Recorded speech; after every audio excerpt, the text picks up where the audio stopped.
Welcome back to Connect Conversations. Today we're going to be delving into the world of professional MMA with good friend Keir Harvie. How are we, mate? I'm well. I am well. Listen, thanks for coming on today. Taking the time obviously out your busy schedule to come and chat to myself. So talk to us, tell me, who's Keir Harvie? Give us a little insight. God, who's Keir Harvie? Difficult question. Right I know. Well, like I said, I'm a professional MMA fighter, but I'm also a father. A friend, a brother. Like, I'm just like I'm a normal guy like anyone else, really, man. This is what I happen to do as a profession. I don't try not to let that really be my identity. Yep. But yeah, it is a large part of me, but there is more to me. No, I think I get that off of your socials as well. You know, yes, the MMA side is so bright and that comes through the most, but I think some people sometimes realise, or some people let that become their identity. Don't feel that by yourself, feel that it's very much different. Would you agree on that? Yeah, definitely now that I'm a bit older, I think it can be a bit of like a wee guy mentality. Like you have a couple amateur fights and it's plastered all over your social media and you're like, this is what I do. But once you've done it longer, you learn to kind of pull back a bit and find your breaks from it. And yeah, like I said, like I'm a partner, I'm a father as well. Like that's more me, and this is just sort of what I do now. Yeah, no, I love that. So talk to me, let's take it right back to the start. Young Keir Harvie at school, what was he like? Was he into sports? Was he not into sports? Did that come at a later age? Yeah, do you know, I think I kind of was into sports to a degree, but I just never really found what sport I was passionate about. Like I was always up for like trying different things. Football, obviously being the biggest one. I'm terrible at football. Right. Was always terrible at football. I was never into it. Even I'm a little bit more into it now, but yeah, football never took. I tried rugby, but I think by the time I got into it, the lads my age were a lot more advanced and no one could really be bothered trying to bring me up to speed. So I lost interest in that until I finally kind of stumbled into MMA. But I could also, it's funny, like when you think back, you don't notice at the time, but I was also quite like a shy, anxious kid. Okay. And I guess everyone is, especially in those kind of early teen years, and you're just sort of cracking on with it. But I definitely feel like I hadn't really found my identity, and I think MMA for sure helped me do that and helped me be kind of more confident and come at my shell a wee bit more. Like I would attribute some of my kind of good qualities in life now to getting into MMA. Yeah, and what age did that start for you then? So I first started training when I was 14, which is actually, I think nowadays, probably a bit older to be getting into like a martial art. I hadn't done any, I dabbled in a wee bit of boxing, just sort of like fitness boxing before that. But no, when I was 14, me and a group of friends from school clicked. There was this gym near us, and like a wee rowdy crew, we all just got stuck in and went up and got fired in. Yeah, and obviously you're saying a bit shy and anxious. What was it about MMA that hooked you at that age? It's funny, it's hard to say exactly what it was. I don't know, just because I wasn't even like actually a fan of MMA. Like I hadn't watched the UFC, I didn't really know anything about that. I like started doing MMA before I knew even what it was really. I just felt I was good at it. Yep. Especially like the kind of grappling side of it early on. Like I was interested. Like I said, there was a group of friends, probably about 10 of us at one point, and as time went on, less and less were going, and I started to want to go a second night, and I just sort of clicked. Yeah, like I'm passionate about this. I was keen to just learn, and then I started learning more about the sport and watching more, and I just kind of got the bug for it. Love that. And obviously then developing yourself at that age, who was the kind of influences that helped you take those leaps and bounds as you kind of went on? Yeah, that's another interesting one, because like I thought or role models even for that? Yeah. I think for me, I've always took more to role models that are like my kind of peers, I would say. Yep. Coaches, friends, my older brothers, probably a big role model. I've never really had like an athlete, like a Ronaldo, that, oh my God, I want to be him. I think once I got a bit more in, a lot of the kind of people my age was like linked into Conor McGregor, especially being like Irish, Scottish. I think I took a lot from him. But no, I always feel I've kind of been more motivated by like my peers, and even now more like teammates than family members always spurred me on more than, like I said, like, oh my God, Messi, I'd love to be like Messi, I'm going to watch. Yeah. You know what I mean? I was never really like that. Yeah, most kids I think were, obviously myself when I grew up, when I was wee, I wanted to be a footballer. It was, it was a common thing, wasn't it, when we were young? A lot of people wanted to be Ronaldo, wanted to be Messi, as you said. You said, like, obviously, you'd seen Conor McGregor kind of growing up. Is that would you say it's probably there? I mean, would you make him getting back into it then? Obviously, I hear that he's back in the circuit.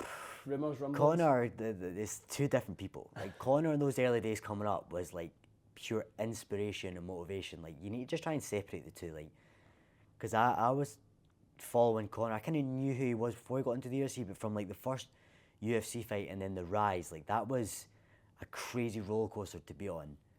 And like how he spoke and performed and acted.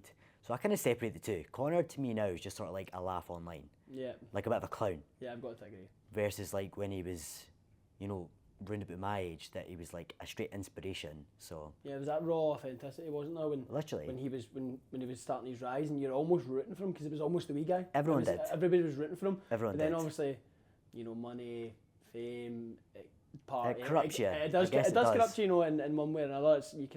He's kind of very much let it destroy him. And now, but he is a big name. I'd be hard found to say Conor McGregor and not know who he is. But as you said, it's very important to separate the two people. And as you said, you're more talking to the early Conor McGregor. Yeah, because I think you can see, even like, if he's doing that, like a young Irish guy, it made all of us kind of feel like, well, why can't we? Like, nobody else in Ireland had done that. Scotland's kind of similar in that, like, and once the kind of some of the early Scottish fighters started getting, because that was always a big thing. There was Irish, there was English, but there was never any Scottish guys. Now, once Scottish guys started getting into, then I think a lot of us all kind of realised, well, like, here, any of us can do that. Yeah. Like, there's nothing that, you don't need to be American, you don't need to be Brazilian, like a lot of the early, or Russian.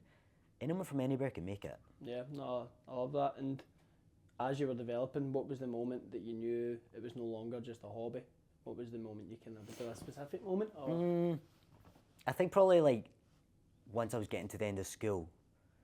Like I'd done 6 year, finished 6 year, but I started training at 14 and by 16 I had my first fight. And I've been active ever since. Like I've not had a year off from competition. I'm now 27, so that's 11 years of competition. Even through like the lockdowns that I still fought in 2020 twice still. 2021 twice, like I was all the way through that. So I think once I kind of got to the end of school, and I had options, like I think like academically I was pretty good in school. I could have went to uni, I had options. I went for apprenticeships and just by chance or whatever, like I don't know, I never got these things and then you're sort of just thinking, like most young people do, what do I do now? And I think it just came to this thing, like I'm good at this. I'll just do a bit more until maybe even I thought, I'll just do a bit more MMA until I figure out what else I'm going to do, and then time goes by and you're just like, yeah, just I'm going to go for it. Yeah, and as time went by, how did your mindset or daily routine then shift from, as I said, very much having a hobby and doing it alongside school to then actually more or less doing it more than the usual? I think even like that took, I think turning myself more into like, because I was also an MMA fighter, I think the bigger kind of steps was turning myself more into like a professional athlete was like, I needed steps to do. Because we just started training more, I could start training more during the day. And even back then I trained at another gym, which is the one I started at in Falkirk. It was called Headhunters, but that was like a kind of smaller gym. So a big step was even moving into the team I'm at now, higher level. That was very much like a professional like setup. Yep. Like they're professional athletes in there versus guys that just, work their job and hit a bit of pads at night. So that helped with like the kind of transition of it, and then moving into the pro ranks. When I was 20, I turned professional, and you're just kind of always, even now I think you're just always trying to be better than you were last year, last camp, last fight. You're just, what is this smarter? Is this better? You're always just trying to add things on. Yeah. Was there anybody that doubted you or pushed back when you were making that decision? I mean, naturally, my parents were a bit kind of so-so in it, which is fine. Me now as a parent, I also, if my daughter 18 was like, I wanted to be I'd be like, no, you're not. Very much that dad mentality, you're not doing that. Of course. They trusted me, But I think it's just like, you know, it's tough. Even like going back to like Conor McGregor, like his parents thought the same once he got going, like, because there's been no like set path of it. No one from Ireland had done it, like maybe no one from Scotland had done it, but you just, I don't know. I guess at the end of the day, once you're an adult, it's kind of your life, and I think they could see I was good at it at least, even in losses for me. Like I've never been knocked out. I've actually never been submitted. I'm kind of proud of that fact, to be honest with you. But I keep holding on to that. even in losses, you know, maybe like I lost the first 2 rounds and then pulled it back and they thought, oh, it was never like, oh, I got lit. Like, son, this maybe isn't for you. Do you know what I mean? They could always see I was good at it, and yeah, you just had to kind of make it work for yourself.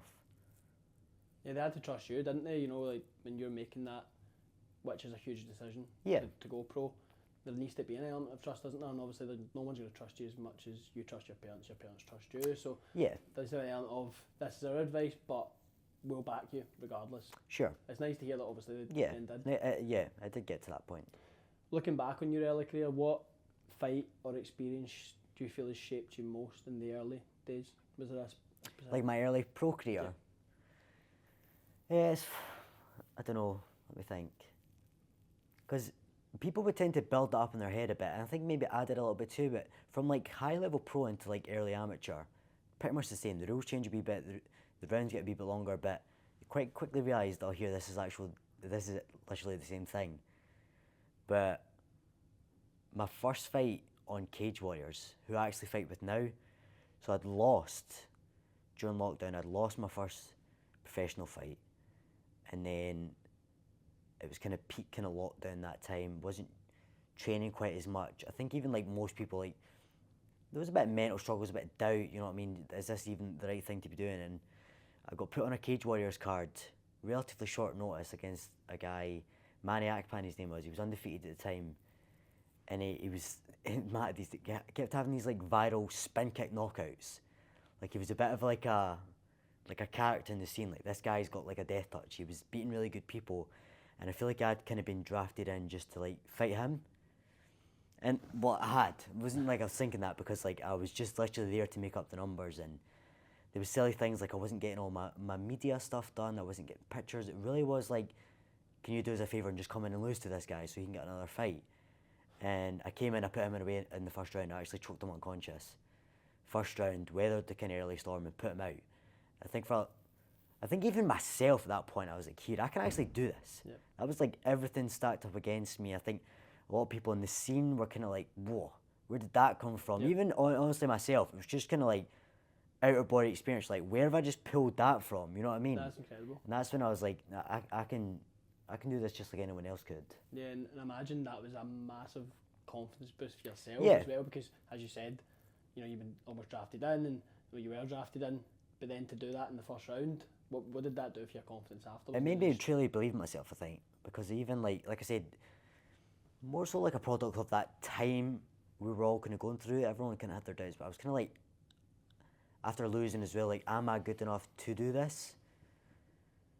And I feel like that maybe even helped the performance, like just no pressure on myself. I was like, boy, I've got nothing to lose here. Go in and get stuck in, and then once I've done that, I was like, no, I can't do this. No, and did that moment when you won that fight, did that change how you trained or prepared, or did it fuel it? I don't think no, I wouldn't say, maybe just my mentality, self-belief, Yep. which I guess as an athlete can be a huge thing. Confidence, self-belief, could be most things, to be honest. We see it a lot, don't we? See it in various sports, football, rugby. As soon as a team's low in confidence, they're not going to play well. Exactly. Same as I can imagine as a fighter. You know, if you're not confident in yourself, you're not going to fight well, are you? So No, because there's even funny things in like, I suppose other sports, but fighting especially, there's guys who are like world class in the gym, and then when they go out for, you're just kind of like, what's going on here? Like, and that'll be the same. Like there'll probably be guys training in football or whatever, and training they're flying, but on the day you're like, what's going on here? So luckily that helped me with that. I don't think I ever really struggled with that, but yeah, once you've got that kind of belief in yourself, there shouldn't be anything stopping you. yeah, and when you're flying high on those tougher times, what's the support systems or techniques that you use to help you through them? So it's funny, actually, I lost my last fight, And that was the toughest loss of my career for sure, because I had great momentum going into it. I don't know. MMA is a mad sport in the fact that just when you think you're doing everything right, something goes wrong. Just when you think you're kind of the man, you'll be humbled. Yep. You know, you think this is right, this is the run I'm on, this is right, and then you'll stumble. It's actually happened to a few boys in my gym recently too, like young talented guys that have just sort of took loss, and with this game you need to just learn to be okay with that. It's not like boxing where you go 30-0. Like MMA is cutthroat right from the start. You're fighting really good young European level guys. Like now and then you're going to drop one of them. You need to learn to be okay with it. But I guess your support system is just your team, your family. My fiance now was a big support, but you need to then like, this is part of the game. You can't. I try now not to get too high on the wins and too low on the losses. Like, this is gonna happen. Take it as it comes. You need to take it as it comes, because if you're telling yourself, I can't ever get beat, and then when you do get beat, it's gonna destroy your will. You can't. Yeah. And reflecting on, like, it's fine. I'm fine with how I dealt with it now, but like I know I'll probably lose again. Like, you just need to be. I think it's how you lose and who you're against and things like that. Like, mine was another young, good European level guy. It was a close fight. He's edged it. No, there's no point in me having to, like, reassess everything. Like, he got the nod. It's as simple as that sometimes, you know? Yeah, and your missus, does she watch? Does she come and support and watch? Or, she does. You know, she does. I hear sometimes that the partners of people fighting sometimes struggle to watch because obviously you're in a sport where you're getting hit. So I understand. No, is she okay with it? She's always been pretty good with it. I think since we've been together, I was already, like, kind of into my pro career, so it's always just been what I do. And I think she's done well at just, especially my kind of, well, I don't think she's actually missed a fight since we've been together, but I think once you just get stuck in and see it, and again, it's that aspect of trust. Even when I've lost, like, I always take care of myself. I think it would be different if you maybe get, like, flat killed and stretchered out. Then you'd be like, whoa. Yeah, what's going on here? Exactly, but it could happen, to be fair. No, I very much could. But I'm lucky I've always just been able to, like, you know, I can look after myself. I've had it with my parents. Like, my dad wouldn't come anymore. My mum missed probably 10, some early fights, missed about 10, then came back.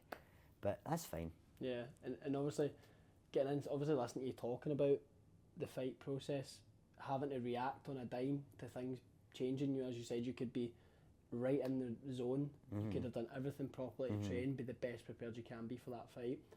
Something could then happen this split second where you're like, this isn't going my way anymore. Yeah.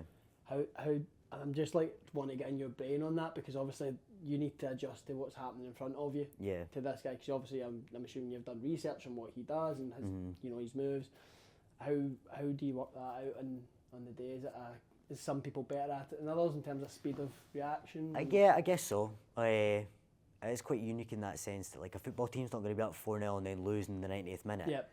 Like, whereas we could. It actually happened to a teammate of mine recently who was having an amateur title fight and was 4 rounds up and then slipped onto a shot and got knocked out in the last minute. And that happens. Happens all the time. Yeah.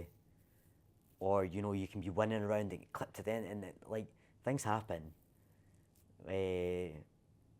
And it's just the nature of the beast. It's the exact same for them. Yeah.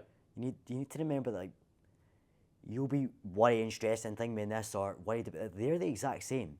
They're in the same boat. It goes both ways. You know, there's times you can be losing a fight and you pull it back and put them away at the end, and it's like, yeah, you need. I would say just like your training, try and take over. I try not even to, like, now game plan too much and go, oh, we'll do this and then into that, into this. You need to just be trained, fit, and let your kind of subconscious take over. Like, I've had troubles in fights where, like, I maybe plan to do this, that, this, and then when it's not going that way, like, you need to have things in mind, but then go with the flow. I think MMA is definitely a big, like, go with the flow sport. Yeah. You can't be telling yourself right as you're about to start, I'm going to look to do this, and then that, and then this, because when that gets knocked off early on, then you're kind of scrambling. You need to go with the flow. If you've planned for 8 weeks to strike by a guy, and he's putting hands on you early, and you take him down, and it feels a lot better, then you're wrestling now. You can't then go back to, oh no, I'll just get back to what I've been training. Like, you need to be able to just adjust your whole game plan on the fly and just figure out what's working for you in the moment. Yeah, I really like how you're breaking that down. As I said, me, myself and Stu, you know, we've not spoke to any MMA fighters as yet. So it's really interesting to hear you speak so in depth about that and your mentality towards that. It's the same way you say handling wins and losses. You need to take it as it comes. Yeah. Don't get too lows in the lows. Don't get too highs in the highs. For sure. It's the same in your fight. You know, take it as it comes. You need to take the fight as it comes. You can't go in with a game plan because it can change. Literally. Yeah, I love that. In terms of training environments that help you in those situations, you know, you have your coaches, your family. How important do you feel they are to you as a pro MMA fighter? I mean, I suppose like your family can help with kind of behind the scenes things, your coaches. A big thing for MMA is your teammates. Although you compete individually, it's still very much like a big team sport, and that would be different to like boxing in a fact. Like boxing is like coaches, and then they kind of build a camp around it. A lot of these high level boxers, whereas team to like my gym higher level, like it's all for the team. You know, there's guys that have been above me that have helped me out, and now there's younger guys, but it's always flowing through.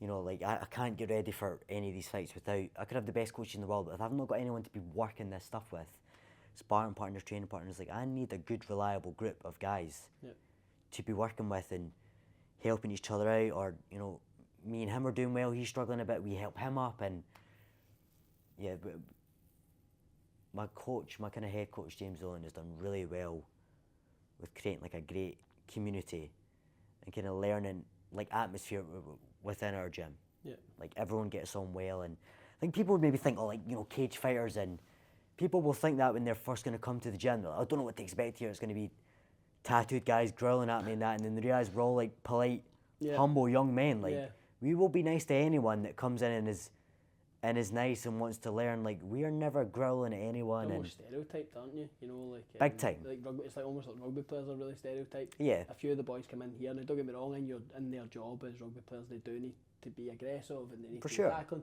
But that doesn't mean they're like that. I'm not going to rugby tackle you in the hall, are they?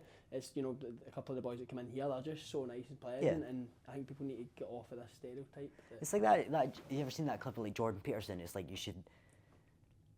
I can't remember that, but it's like you should be dangerous, then learn to control it. That is MMA, because you know how to be like violent and dangerous. You're not going to be. Yeah. Like, if I go into a room or if I've been on a night or whatever, and there's a couple of lads getting rowdy, or like I know, the chances are if there's a wee rowdy lad, like I just drop you on your head. So I'm not going to. I don't have anything to prove to you. Like if we go in a gym and have an all, I'm just going to say it about you. Yeah, I just feel like. So I'm not insecure about that. Do you know what I mean? I don't know why people do that night out. Like, it was maybe when I was a bit younger, I used to think like that, but you know now it's like just because you see something, oh, by the way, he's an MMA fighter, and then people go, okay, he's not doing anything, and it's like people want to challenge it. Learning how to fight made me less likely to fight. Yeah. Don't get me wrong. If there was ever a thing where push comes to shove, then. You know how to handle yourself. I think it's an important life lesson, to be honest. Of course. But that's what Jordan Peterson said. Like a young man should be dangerous, then learn how to control it. And that is MMA fighters. Like we can all be dangerous, but we've all got it under control. Yeah. So yeah. Yeah. So moving on to Cage Warriors. How did that come about then? Obviously, you said you signed for them pretty early. Is that right? So I actually just had during lockdown they were doing these shows down in London, and I was on just a single fight deal. So I kind of went through like a crazy period there where I was like traveling all over the world. I went to South Africa 3 times. I fought in Paris, Finland. You kind of never knew where your next fight was going to be. Signing with Cage Warriors for me was just more, I needed structure when I was having my daughter. Like I couldn't be going like, oh here I'm fighting in 3 weeks now. Yeah. I needed the structure, and Cage Warriors offered that. So once I signed with them, I then knew, right, here I'm fighting this date in 4 months. So everything can be organised and prepared for in time. So that is the big thing that helped me with. Yeah, and I think it was Cage Warriors 171. Yes, was that a striking masterclass is what it was called. That was my first one back with them. Yeah. How did that feel in the moment? Talk me through that. That's funny. That one actually I needed to. Sometimes you go into like a bit of a haze in a fight. Like you can't even really remember what's happened. I remember like not even knowing I'd won and done some nice stuff, but it wasn't until I watched it back and was like, wow, I can clearly see the improvements in myself there. That was like everything for that camp just went right. Like my fitness, everything was just dialed in. Yeah. And I just had complete control of that fight. And then that kind of was what I was building off of. That's why I was saying like that last loss was so sore, because I just felt like everything was like I won the one after that, I'd won the one before. I was like, here, I've got this figured out now. Like, yeah, you kind of had a structure before it, yeah, going in to be in the best possible place to yeah. perform. How do you reflect on that fight specifically? You know, I know you, as I said, you'd be hazy from it, but how do you reflect on that? That one. Yeah, 171. I won. Yeah, I think just a big thing for that fight was probably it was probably the first time in my career, in my pro career anyway, that I really felt comfortable in the feet. Because like I said, fighting some other kind of short notice fights, or like I was fighting some bigger guys, like standing with someone in front of you throwing as hard as they can, no matter kind of who you are, how well you're trained, is always a bit jarring. Yeah. Like I've had almost 30 fights now, and even my next one, once you go out and it's that switch between like the training pace versus like competition, because some guys will come out and be throwed heat right away and you're almost like, whoa, like if that was training you'd be like, calm down bro, do you know what I mean? But I think that was the first time I really got on top of that, and just once I settled into the striking and just got I got into the flow state basically. I just felt like once that fight went on I could see everything. I felt like I knew what he was going to do before I even thought about doing it. I just had complete control of that fight on the feet and was just flowing. So that for me kind of made like a new standard. Like that's what I want to be getting to in my fights from now on. Like just seeing everything, just being in the moment and just letting it flow. Like I said, letting the training take over, not forcing anything, not, oh, I've been doing this and training, blah, blah, blah, I want to try that. I would just went in my no game plan, clear mind, and just let my training take over. And I think that's when that was like, right, that's the way to do it. Yeah, that's really interesting. Did you also recently fought in Glasgow? Yes. How did that feel? Home support? Feel a bit more pressure, or? No, I don't think so. I actually just done 3 on the bounce there with. It was just by chance when I got in with Cage Warriors, they'd kind of tapped into like the Glasgow market for me and some of the other boys. So the first one was fun, felt like a bit of a homecoming, and then after that it just sort of became, it was just normal. And there can actually be advantages to fighting abroad, fighting away. Like, I don't have a problem with it, but I was still living like day-to-day life, and like I said, I've got my daughter, whatever. Like, I was okay with it, but you could see how that would like mess with people's focus. Whereas like, see when I'd fought in South Africa in the past, like you were in South Africa for a week. Once you landed there, you had nothing to be doing other than just thinking about your fight and sorting your media stuff, your weight cut.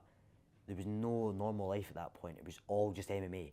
So it was almost like you escape reality just to compete, and then you come back to it. Whereas I think fighting in Glasgow, you're balancing both, which was fine for me. But I did ask for my next fight. I was like, I would like a break from that, the home show. I was like, I want to get away from home a little bit. Yeah. Do you feed off the crowd's energy during fights, or is this the thing I've always seen, especially again football, because it's probably more my forte? A lot of people say they really block out what's going on around them. Do you do that, or do you recognise it? Do you feed off it? No, I think I got a bit of a buzz off like when you're being introduced. Yeah. I think that's like a bit of a laugh, but no, I don't mind, because I fought in some of these like lockdown shows where there was no crowd, and like I said, once you get in about it, like there could be 1 million people, or there could be 10 people. It's quite hard to even tell the difference. So once you're in there, you don't really. Yeah, I wouldn't say I wouldn't fight any harder because I'm in Glasgow and everyone here wants me to win, versus like I've done more of the opposite. I've been the going into enemy territory more often than like being at home. No, I couldn't say it bothered me too much. Like I said, it's a big thing in football. Like, you're playing them at home. Like, well, I always think, like, what does it matter if you're home and away? It's the same team. It's the same pitch, isn't it? But it's like, no, they're going to try harder because their fans are there. It's like, all right, I never fully understood it. It's always something I actually thought about. Like, football, I'm like, it's actual playing. It's like it's the same grit pitch. It's 2 goals. It's, Literally. You know, it's a different set of fans. But again, you're on. People are so adamant it makes a huge. That I've never fully understood. That Maybe it psychology's does. mad, Maybe though. that's the culture, like the culture and psychology of it. Like, It's definitely a conversation for another person that's more psychologically. like aware I would than fight as hard being in the sold out Hydro, or me and you over there. Yeah. I would try just as hard to beat you, and I would think you would try just as hard to beat me. Do you know what I mean? That fight, mate. Yeah, well.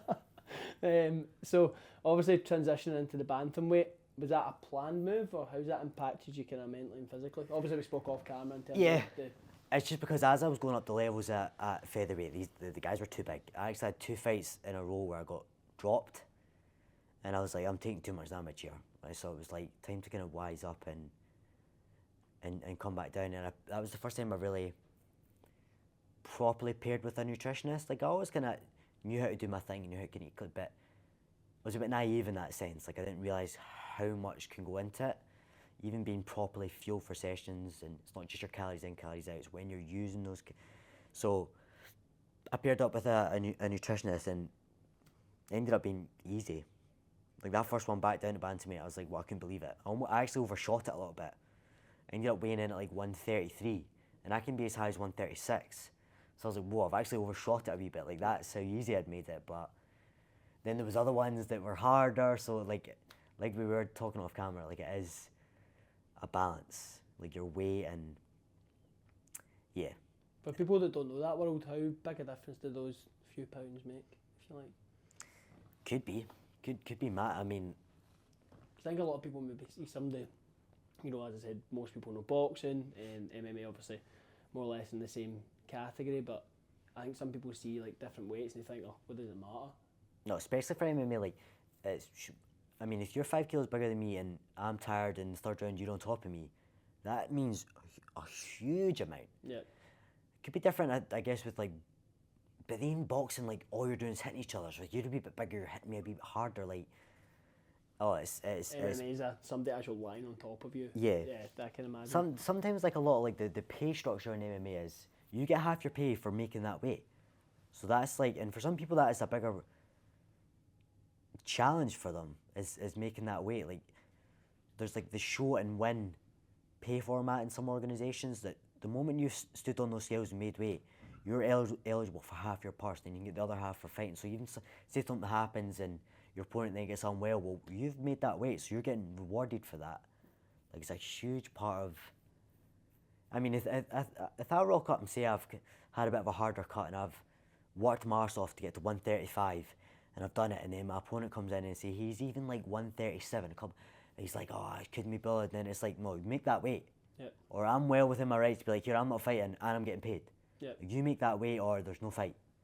And they need to do it, whether it's by point whatever or 10 kilos. Like, you need to make the weight, man. You need to make the weight, 100%. And then making the weight, do you feel faster, stronger, or both at bantamweight from where you were? Or? Yeah, definitely stronger. Like I can feel I was like on the smaller side of featherweight, and now I'm on the bigger side of bantamweight. I definitely felt in grappling. Feel the same speed? Yeah, I was lighter, so I felt quicker. Even how you and I know of each other through my strength conditioning coach. Harry. Yeah. Always love giving Harry a shout. Yeah. Some man. That was like another thing I'd kind of more dialed properly into is the S&C and the nutrition coming, because like these things had to be on point coming down in weight. So yeah, I felt fast, and but the strength was the big thing. Some of the grappling exchanges, like I said, if somebody's 5 kilos bigger than you and they're on top, then it's that process to get out. Whereas sometimes at bantamweight, I'm just like get off me, and I'm able literally just to like strength my way up versus having to use proper technique. Because they're bigger and stronger, you can literally just be like, get off, get back up. Talking more to that, where do you currently feel strongest as a fighter? In what areas do you feel you still or would like to evolve? You need to evolve everywhere, honestly, man. Like I said, like this game will keep you guessing constantly. Just when you think your striking's feeling dead good, somebody will come along and drop you. Or just when you think, oh, here, my grappling's flying now, somebody will come along and catch in things there. So you just need to always keep, like I said, an open mind, because I had that really good striking performance that first fight back in Glasgow, and then my next opponent was complete opposite. He was just grappling, grappling, grappling. So I had kind of told myself, like, oh, I want to go back to that kind of flow state striking. Oh, but this guy's wrestling it. Oh, that's going to throw me off my game. Like that was near enough all striking fight, and then the next one it was like, oh, here I'm in a grappling fight now. So I was like, sound, that's what we're doing. So you just need to kind of MMA to a certain level. You don't need to be great anywhere, but you need to be proficient everywhere. Like if you're fighting somebody, and even if I am more of a striker, but I realise this guy's terrible off his back, I'm just going to take you down. Yeah. If there's an easy way of beating you, somebody will find it quickly. Yeah. How do you balance offense and defense in your style? That's a really good question, that actually, yeah. That is a really good question. I think with the striking, which is the kind of lesson I learned my last one, for my style anyway, I need to kind of take my time early on. See, if I come out and try and really push the pace early with the striking, I tend to get hit too much. I'm better just with like a bit of time and room to work and settle in, establish your range, it's called. My last fight there, I was too eager just to get stuck in, and he was getting stuck into me just as much. Before I kind of was like, well, here, slow this down. Grappling really needs to be offensive or get away. Like, if you're on the bottom and you're nice defense work and you're moving, you're keeping yourself safe, you're losing. It's kind of the moment you're on your back in a fight, you're losing. So grappling's definitely more offensive or nothing. Or defensive just so I don't get finished. If I'm in a really bad spot and then it's like, here, get out of here. You know what I mean? Your coaches will be saying, like, get out of there, mate.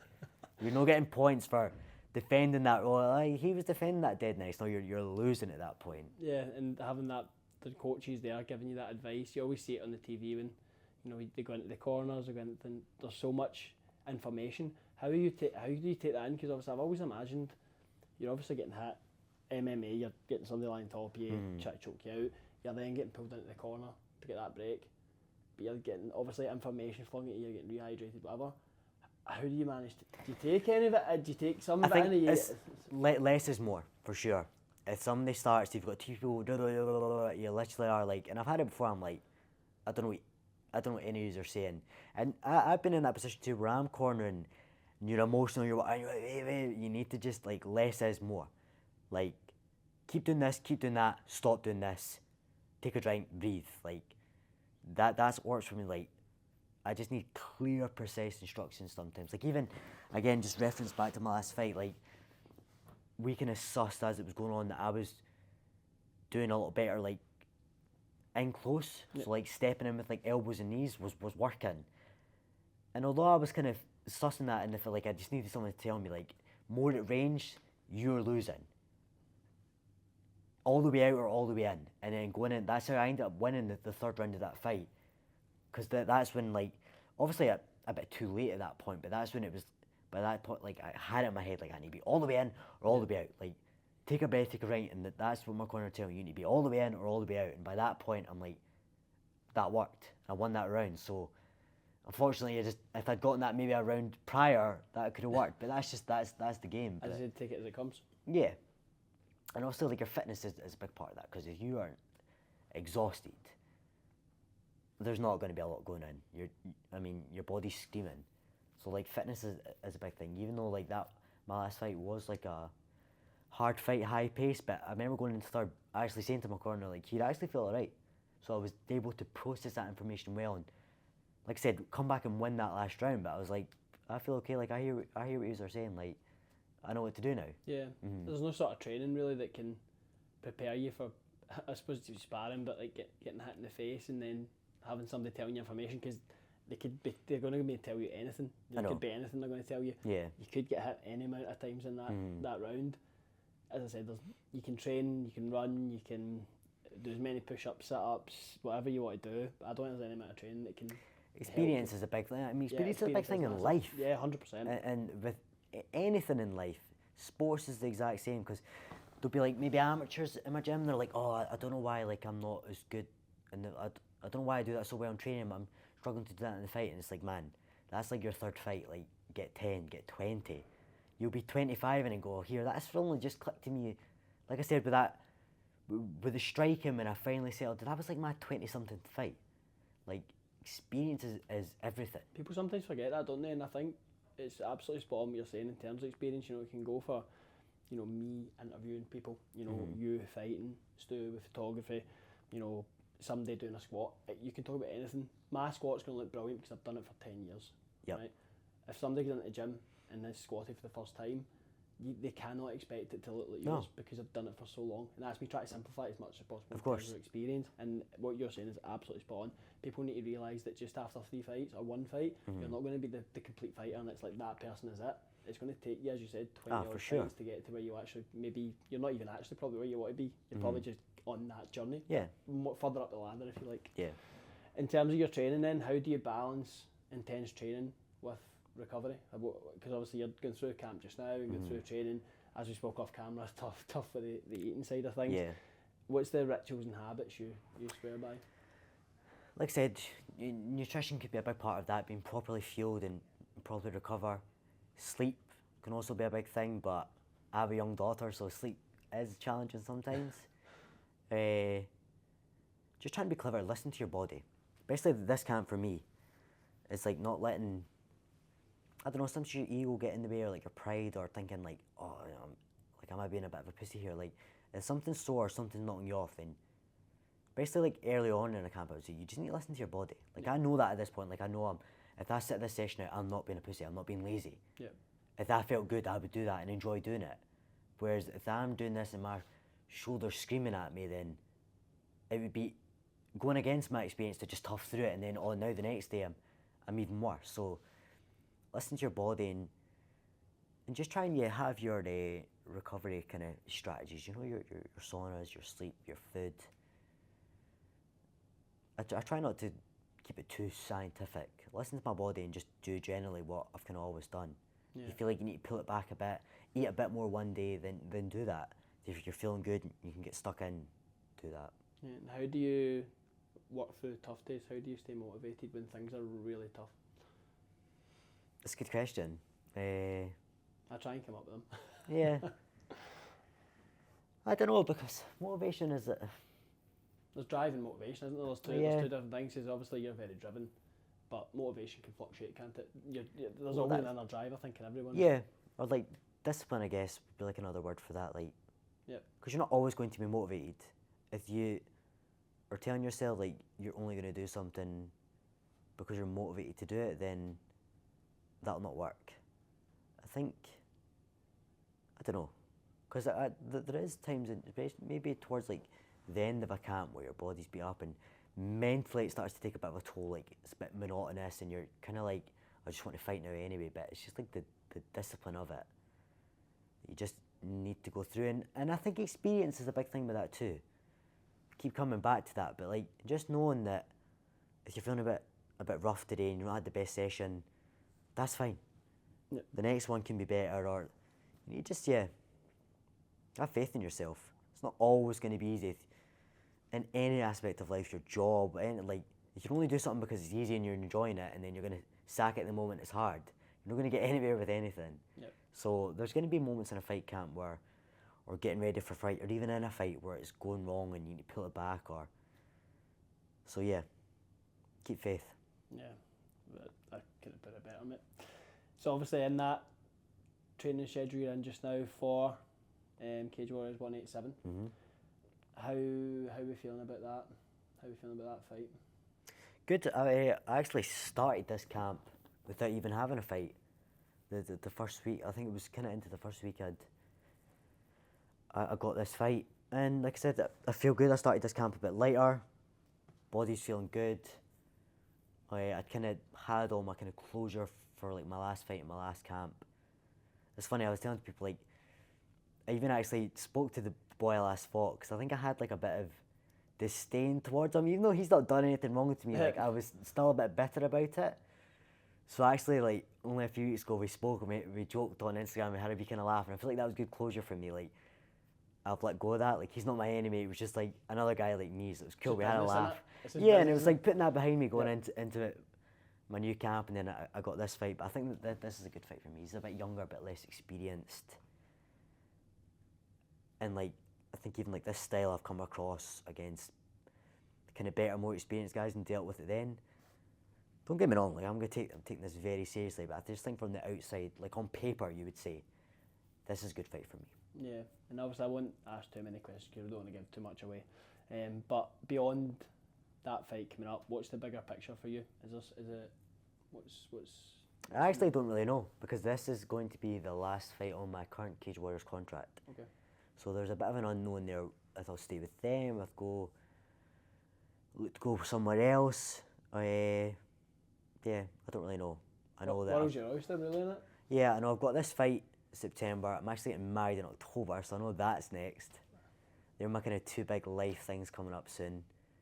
So, just a nice performance. Like I said, I was putting a bit too much pressure on myself because, like I was saying, I was flowing, and you think, oh, this is me on the run, and then the MMA will just humble you straight away, like, no, you're not. Yeah. So for me, it's just get a nice performance here, get back on a nice win, get a bit more momentum behind me, and then we'll see what happens after that. And I'm open to anything and everything really, but win this fight, get married, see what happens. You want to make sure you're looking good for the cameras. Of course. Because you can't be. Of course. You can't turn up to the wedding with I'll be marks fine. the face. Yeah, I think you'll never be forgiven. So, in terms of you, now obviously 27 years old, done MMA now for quite a while, do you see yourself mentoring younger people in the sport and maybe see that as a path? Well, like I said, it's kind of like the culture of our gym that you tend to help out the younger guys. It's also automatic, isn't it? It's not manual. It's like you It is. automatically do It is. Like I said, it really is. Like I've been that guy at points where I've been the young guy coming in, and then now I kind of give back. But yeah, I'm not sure. Like somebody actually asked me this today. If I ever seen myself being like having a gym or that in the future, and I don't know. To be honest, I don't think so. These things would probably just happen in a whim, you know. Like Yeah. you probably just one day wake up and be like, I really want to do that. I do some coaching now. I do one-to-one coaching. How do you find that alongside the MMA? That's fine because I've got a good balance with it. It's not like a full-time job for me, so I enjoy doing it. But yeah, I don't think I would enjoy having like my own gym and the kind of pressures that become. I don't know. It's tough to know. Like I'm 27 though, so I've got some time. Yeah, you've still got a wee bit of time. I've got some time. How do you define success in the sport? For you personally? I think being in the UFC. Yeah. I think being in the UFC. I think I've always kind of thought being in the UFC. But there is other shows now where guys aren't going to the UFC and they're going to other promotions and they're making really, really good money. So it'd be hard to argue against that. But I've always kind of thought to myself, like I'll feel like I've made it once I'm in the UFC. Yeah. So I don't know if people would like laugh at that or think it's a bit silly, but I wouldn't laugh at it at all. I don't think anybody can. I think when someone says they've got a dream or an aspiration, I think, you know, don't get me wrong, like me saying I'm an astronaut, you could probably laugh at it because there's absolutely zero chance that's going to happen. Yeah. You know, if I put my mind to it, maybe, but, you know, let's be real, it's not going to happen, so you could Yeah. probably laugh. But I don't think anybody can laugh at anybody's career aspirations or dreams. You know, I've seen that a couple of times over the years, and somebody laughs at them, why would you laugh at them? It's like, that's their career aspiration, who are you to laugh at them? Because see if then they go and do it, yeah. you look like a fool. Yeah. You're laughing at them and now they're looking down going, well, I made it. Yeah, I want to crack in the UFC, which again was not harping on it, but it's why I was so disappointed after my last loss here, because I was like, wow, I'm really in touching distance now, and I believed it. And again, that is just like the cruelty of this sport sometimes. Not like I'm a million miles away now, but it's not going to be next. Yeah. Like a big win there literally could have been next for me. And maybe there was a part of me that was thinking a bit too much on that and then not as much in the moment. But yeah, off a win here and then maybe another one at the end of the year, I'm right back to like in touching distance that again, I think. So I guess like the big goal for like next year would be to get into the UFC. Yeah, me and Stu are backing you all the way, mate. You've got a couple of new fans in us, mate. So, Good. In terms of outside of fighting, any hobbies or interests that people would find interesting about yourself? Obviously, again, not revealing too much, but I don't know, not really. No. Quite a standard guy. Like I said, it's all kind of family life now. very much dad Very life, much dad. life I'd for say. life. Aye, it kind of is. You tend to pull away from your pals a little bit. Like we're all starting to have kids, and Yeah. that just becomes kind of more the norm. But we just are just kind of like a typical Glasgow couple as well. Like we go out to the nice coffee shops, and Yeah. you know we do a lot of the same things other people Any do. favourites? Any favourites? That's a good question. I quite like Cawthon. Right, in Great Western. There's one in Great Western Road, but there's also one down on Crow Road. Yeah. In near Crow Road. It's very, very nice. I've been liking Daily Coffee in Denniston. I stay in I've Denniston. heard of it. I've heard good Daily things. Coffee's really good. That's kind of my go-to now. I've got a sponsor actually. Pulp in the West End. Okay, yeah. Like the kind of brunch place, Yep. which is funny because like we already loved it there, and then that came later on. So And you're like, I know you guys. Like, I know. yeah. I was chuffed when I got that one. That was a really good one. So I think like my kind of local now, my daily is Daily, and then yeah, pop on the West End is something we've always loved going. Yeah. And what's that quality or skill you bring to fighting from outside of fighting? Is there anything you can think of in your head? Like for me, outside of the Yeah, is there anything you from outside of the hexagon, the ring, that you bring in? I think probably like for better or worse, like I'm stubborn. Yeah. Like I've never quit. I've never quit myself. Like I kind of wear it as a badge of honor that I've never been finished in a fight. And I guess there's nothing wrong with that. Like I wouldn't look down my nose at someone if they got. I mean, you get kicked in the head and you get knocked out. What can you really do about it? But there is moments in fights where you cover up and you stop moving, and the referee stops it, and you chose to do that. I've never been able to do that, and I think that was a part of my personality that came into like being a stubborn wee kid, or even like my partner, like even like stubborn in arguments where like I'm stubborn, like if I believe in something, I'm gonna stick to it, and that literally is like an aspect of my personality that's helped me in fighting. Like there's times where I've been in a bad spot and I could have just been like, oh, okay, right, sound, you win. But I'd rather make it to the last bell and lose on points to know that I never quit on myself. Yeah. Like I would do that 10 times out of 10. Yeah, keep wearing that badge, mate. Yeah. We love it. Lastly, round off, what message do you want to send to anyone who's following your journey or maybe aspires to be where you are currently? What's your message to them? I think if you're wanting to kind of get to where I've gotten to so far, it's just find the gym, stick at it. So like things don't. I actually had a younger lad message me this week on Instagram and was like, oh, can you give me any contacts for getting into Cage Warriors, whatever? And it was like a young amateur fighter. I was like, mate, you worry about that in 5 years' time. Yeah. Like, take it day by day and just work hard. Like another kind of cliche thing, but if you want to get anywhere in life, you need to just work hard. You need to find what you're good at, find what you can make a life out of, and work hard at it. Could be anything. For you, it'll be different.